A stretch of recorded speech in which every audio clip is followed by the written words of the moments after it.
Shalom, welcome to the Jewish View. My name is Rabbi Nachman Simon with the Chabad House of Delmar. We have two very special guests with us today. On the right is Rabbi Yossi Rubin of Clifton Park Chabad, and right here next to me is Mr. Bruce Lorence.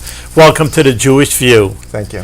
Well, they're on the Jewish View right now because they're having a very special project in Clifton Park, and they're dedicating an American Jewish Heritage Torah. And maybe Rabbi Yossi explain what that is. A Torah is a Torah. There's a special Torah. It's all the same words, but tell us what this is all about. Yes, this Torah represents this year is in the English year is 2014. But the first Jews, when they came to America, was in 1654. So this Torah represents a 360-year cycle of Jewish life in America.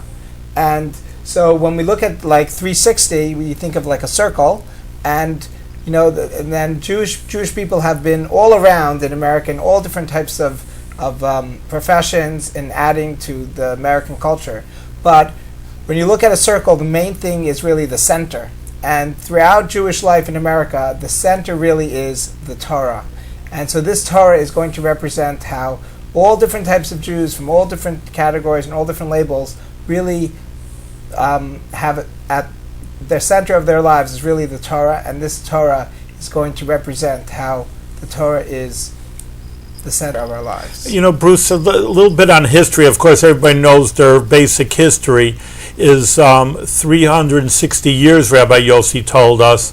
But we know that Columbus discovered America in 1492, which is over, 500 years ago. So tell us about the significance of 360 years compared to Columbus discovering America in 500. It's practically a 150-year gap between the initial discovery of America and the Jewish community coming over.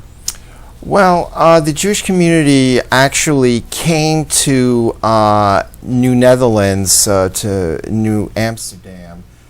What's that, New York? Which became New York, but in 1654 it was still under Dutch administration. And they came because they had been living, there were 23 Jews that came on a friendship called the S. Catherine. And the point is that they were fleeing from Brazil, which had been under Dutch administration, especially from 1630 in Recife, which was, and I believe still is, the provincial capital of the province of Pernambuco in northeastern Brazil. And they came because the Dutch rule in Brazil was collapsing in 1654 with the arrival of Portuguese forces.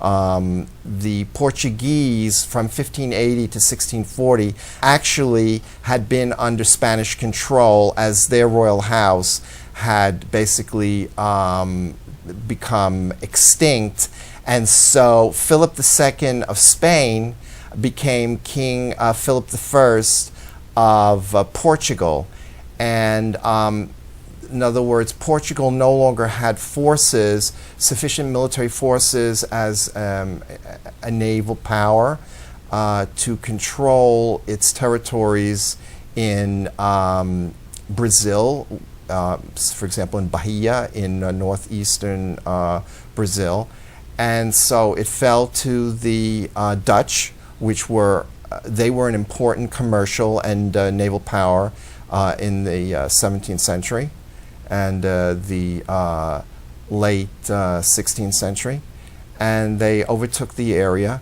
and so Jews felt free under the much more liberal and tolerant Dutch, under the Dutch Republic, where they also lived in Amsterdam, in the Dutch Republic itself, to practice their faith. And as a matter of fact, they established a congregation which was known as Tzur Yisrael, Rock of Israel. Is that in New York City? No, this is in Recife. In Brazil. In Brazil. And there were some nearly 1,500 Jews that were living in Recife by the middle of the 17th century. So was there more of a Jewish presence, if you say in North America and Brazil, more than in New York City at that time? Well, at that time, there were no Jews until 1654 in New Amsterdam, which was to become New York City. See, the Dutch... We always think of New York City as the center of Jewish life in North America, in the Western Hemisphere, and right at the beginning it wasn't. Yeah. And actually, as a matter of fact, the thing is that the English came 10 years later. They conquered New Amsterdam in 1664. They established their administration in early January 1665. And they renamed New Amsterdam, New York, after the Duke of York, who was the brother of the King of England. And that was to honor him. And, of course, Fort Orange, which is now famous, Albany, and was famous as an important Dutch outpost as well, was named, of course, after the Duke of Albany. And where did the orange come from? You always hear. Well, orange is the national color of the Dutch Republic, so that's where the orange comes from. Really, I didn't know. Yeah, that. like for example, the Orange Men that they talk about. Syracuse. Yes, it's named after the Dutchman. I didn't even know that. Oh yes, I've absolutely. been living here for so many years, and I know Orange, Ford, and yeah, Orange Men. I didn't know where the idea. That's of the orange Dutch. It just was their color, their national. Right. Like red, white, and blue is America, so orange is. And actually, we can say that we basically celebrated our Dutch heritage in 2009, the 400th anniversary of Henry Hudson coming up the river that would be named after him. And although he was English, nevertheless, he was working for the Dutch Republic. And therefore, a river that he, discovered for the colonial Dutch was afterwards named in his honor. But just going back to the Jewish heritage, yeah. So who were more lenient? You said that the Dutch were lenient in allowing the Jewish people in. What Yes. about when the English took over? When the English took over, it was also pretty much the same. And what I want to tell you is that from 1654, early September 1654, until 1825, New York, specifically what had been New Amsterdam became New York in Manhattan, was essentially, at least institutionally, an exclusively Sephardic community.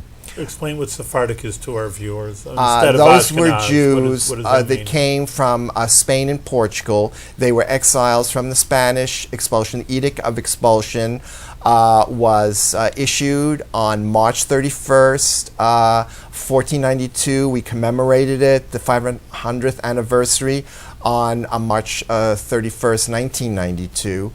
And in fact, I would say that from that point on, the Jews really were, many of them were carrying out their customs in many areas of Europe, in Southern Europe specifically, in secret Judaizing.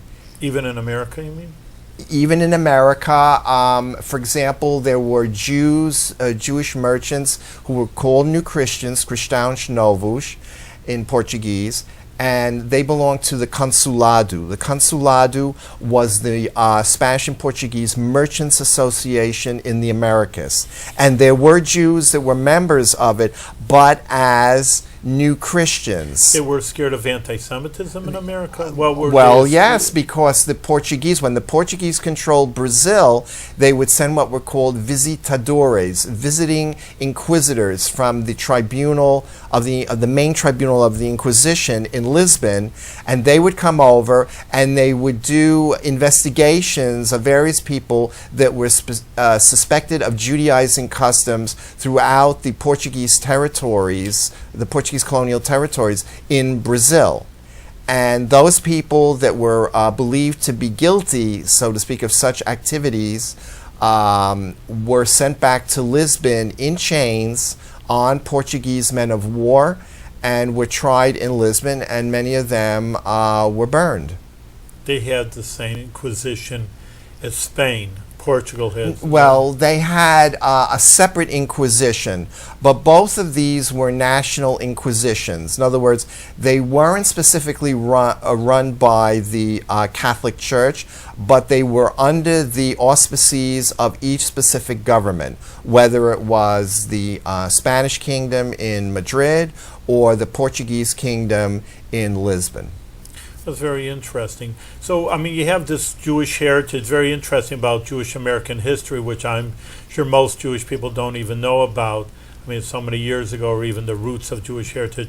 Why did Rabbi Yossi, you wanted to call, I mean, why? I mean, look, again, for everybody, every synagogue has a Torah, and many of them, if you go there, have 3, 4, 5, 6. And it's very unique in that sense to dedicate a whole Torah in their honor. Just a short follow-up to what we just said. Like many of the colonies, they followed the rules of the country they were from, like New Netherlands. So actually, in the beginning when the Jews came, Peter Stuyvesant wasn't so friendly to them, and they sent back letters, the Jews, to the Netherlands, that in Netherlands, that was a place where it was open, that you could have a synagogue and you could practice openly Judaism. So the colony has to follow that rule. So that was the beginning part. And as you mentioned, when the English came, again the Jews had to reassert that here we're able to practice our Judaism freely. But we wanted to dedicate this Torah to American Jewish heritage because Bruce has some relatives that he wanted to bring out their special merit of adding to Judaism in this country.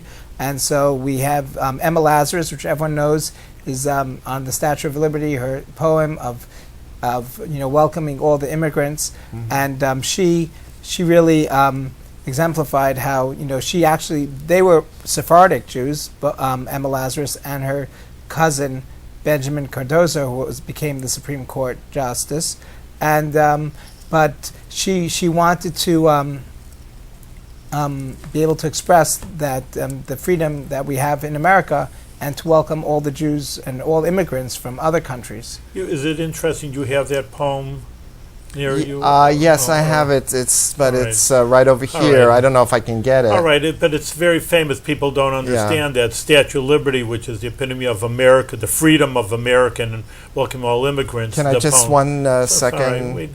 It's all right. People know it or they could read it. I just thought if you had it, it was it's such a beautiful poem of welcoming every people. But that there is. It's give me your tired, your poor, your huddled masses yearning to be free. So that's the famous line. Really, that's the major line that's important. That really opens hands to all the.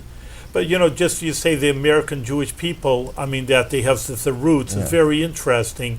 I mean, I don't know if anybody has really honored them this much as having a Torah in their honor. Like I say, most Jewish people probably don't even know the roots of their own country's history. I mean, people know they come from the 1880s. I think people go back that far. Yeah. Like I was saying, well, the Jewish immigrants are their grandmother, Bubby and Zadie, their grandmother and grandfather. They don't go back all the way 400 years. Maybe it's because they're not Sephardim, which are more like your Spanish Portuguese, or more Ashkenaz, which really are more German, Poland, Russia countries. So maybe that would be an interesting thing. So I just, we have a few things here. Actually, I wanted to have people see you have some interesting books. I'll just hold it up and you do the explaining. This is from Professor Jonathan Sarna. And I was researching about American Jewish history, and I reached out to him, and he was very happy that we're dedicating a Torah in his life work of studying American Jewish history. And one of the interesting things, so we're starting like when you start. The Jews came in 1654, and then they came to America. And there was a lot of freedom, but also with freedom, sometimes people assimilate and sometimes lose their identity. And the interesting thing that I was actually speaking to him, which sort of closes the circle, we'll get back to all the different looking at, many Jews came to America and there was a lot of freedom, but how to keep your identity intact, how to keep it strong, your identity. And so this interesting thing is that when I was learning about it, the previous Lubavitcher Rebbe, when he came to America in 1929, he went to visit Philadelphia, which we know is like the seat of the U.S., the Constitution and the Declaration of Independence. Liberty Bell. Liberty Bell. And so he actually, many Jews that came to America either, assimilated more or they kept to themselves. But the Rebbe was saying how America is not different. And here we can have, since we have freedom, we should be openly Jewish and spread our Judaism and outreach to all. And so there's a really interesting diary that he writes when he went to Philadelphia. And they actually, all the dignitaries of the community came out, the mayor and everyone, and they were saying how this Rebbe who was in communist Russia, and there was so much persecution, how he stood strong. We are so happy that he is able to be welcomed here in Philadelphia. And he mentioned, the police in Russia were always running after him, and here they were escorting him and helping him. And he actually was given the honor of sitting on George Washington's chair, which is a special chair which is called the Rising Sun. And the reason why is there's a little sun in the back of the chair. And Benjamin Franklin, in the beginning, of the country, it wasn't so clear if we're really going to become the America of today. So he said, I don't know if it's a setting sun or a rising sun.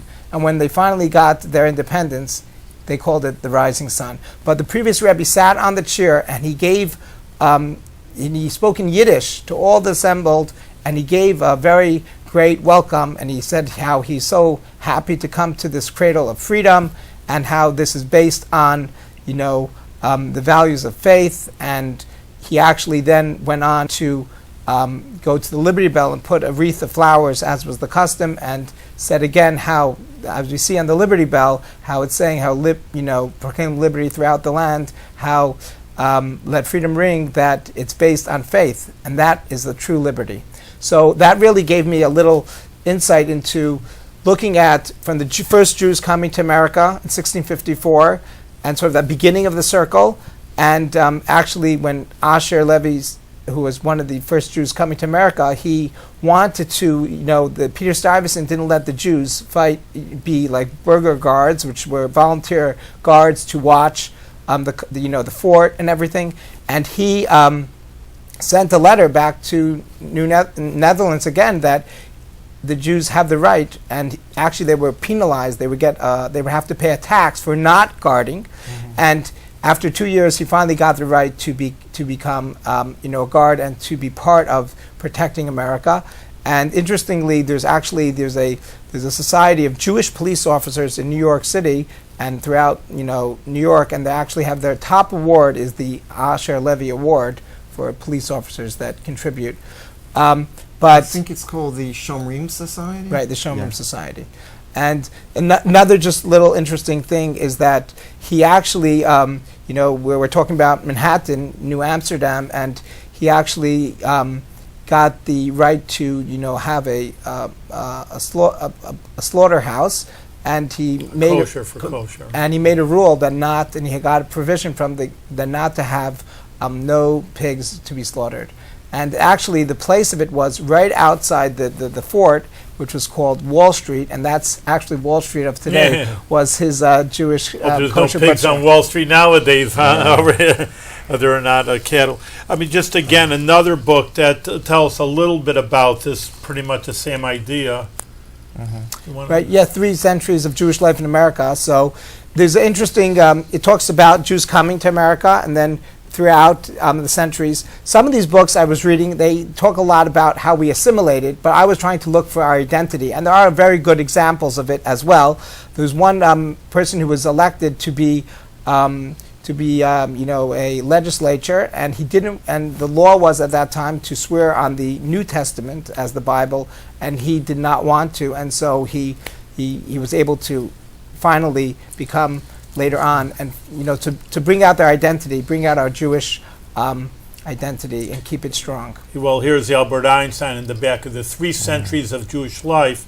Of course, Albert Einstein was a Jewish person, and of course he wasn't born in, but he wasn't born in America, was in Europe, and here's taking pledge, I guess, as becoming a citizen.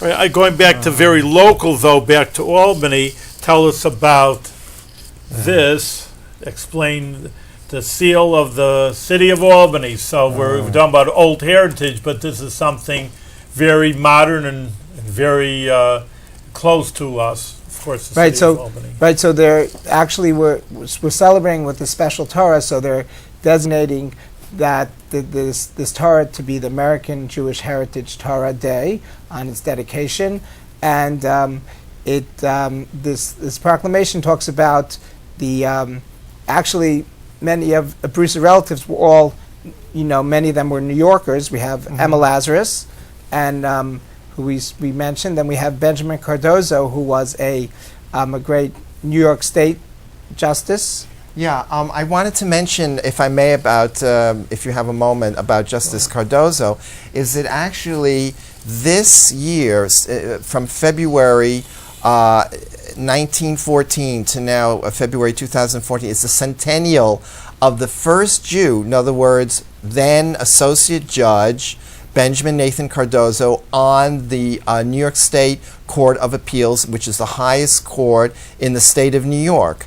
So this was the first time that there was a Jew sitting on the Court of Appeals here in New York State. He has a lot of other firsts, or very close to firsts. He was only the second Jew to sit as an Associate Justice on the United States Supreme Court, starting in 1932. He was the only Sephardic Jew ever to sit on the U.S. Supreme Court. And there are those that argue that he was the first Hispanic justice of the U.S. Supreme Court, and not Justice Sotomayor.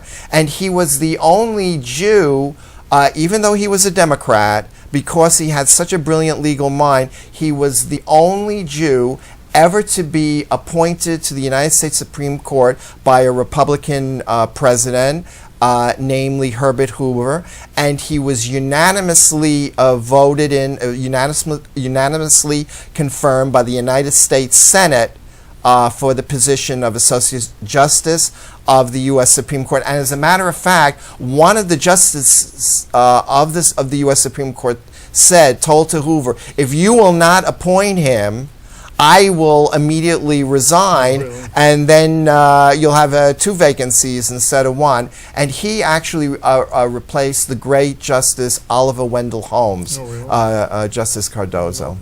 Let me just explain. Bruce, of course, is our resident scholar, and surely Sephardic Jews because of Spain and Portugal's, and therefore, like I say, it dovetails into the American Jewish heritage because, like I say, America, or you were saying that Spain and Portugal were really the beginning of America, really. Christopher Columbus came from Spain, and therefore the Jewish people of Spain and Portugal start. But you've been giving many Sifrei Torahs, and we don't have a Torah scroll here to show, but if anybody went to a temple or synagogue, they are not inexpensive because they are handwritten. There's over 300,000 letters that have to be written, and it's not just on nice bond paper that costs a dime a piece. It's on parchment, which is cow's hide, so you can imagine that the process, it's a very expensive proposition because it takes about a year for a scribe to write a whole Torah, and like I say, it's not on paper, it's on parchment.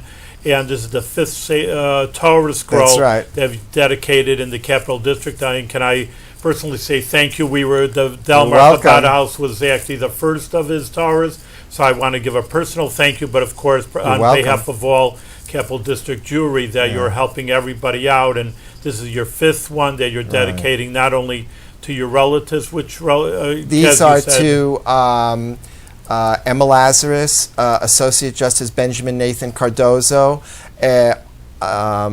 also to Robert Goralski, who was NBC White House and Pentagon correspondent in the 60s and 70s, and to Art Buchwald, Pulitzer Prize winning syndicated columnist, wrote over 30 books, was syndicated in 550 newspapers, and then at the end of his life, towards the end of his life in 2006, he was presented by the French ambassador to the United States of America with the knighthood of the French Republic, the Commandeur of Arts of the Legion of Honor. In other words, a knighthood from the French Republic.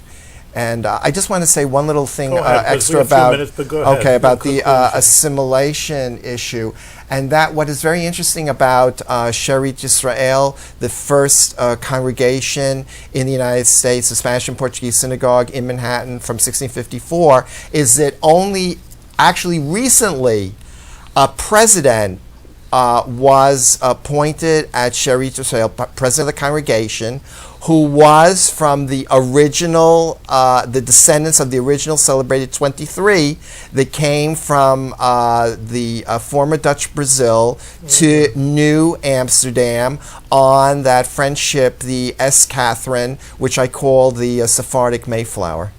So that's over 300 years, and he knows his heritage straight back? Yes. That's excellent. I mean, that a lot of people just don't even know. I don't know 300 years ago who my relatives were, so I mean that's very good. Hopefully they're Jewish over here because I'm a Jewish. Well, that's the whole point. Is that he's Jewish, and not only is he Jewish, but he's the president of the congregation of the original congregation. That's beautiful. All right, I really want to thank also Mr. Bruce Lorence.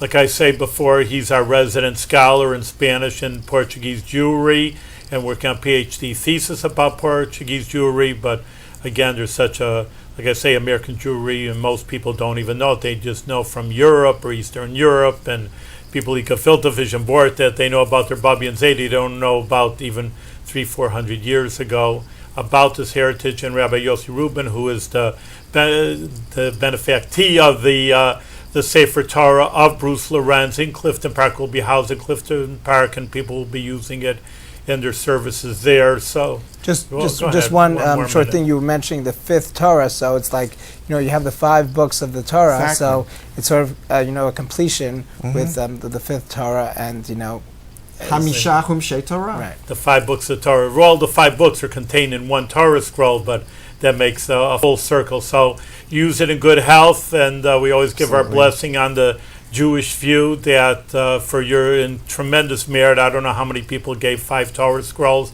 Really don't. You're in a high class amongst people in this world and surely in the next world. Thank you. And Rabbi Rubin should use the Torah scroll in good health and expand your efforts there in Clifton Park with the Jewry there. Thank you very much. Thank you. Thank you.